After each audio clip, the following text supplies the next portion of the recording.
tayo po ay nangangamba na yung kahilingan ng ating mga government employees, mga teachers, para sa pagtaas ng sweldo ay maaring mawala.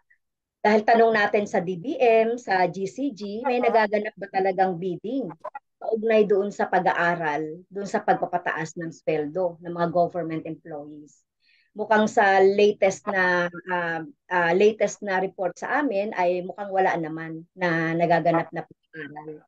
At nag-fail itong bidding na ito. Dapat supposedly ang DBM ay magbigay ng paliwanag kaugnay nito.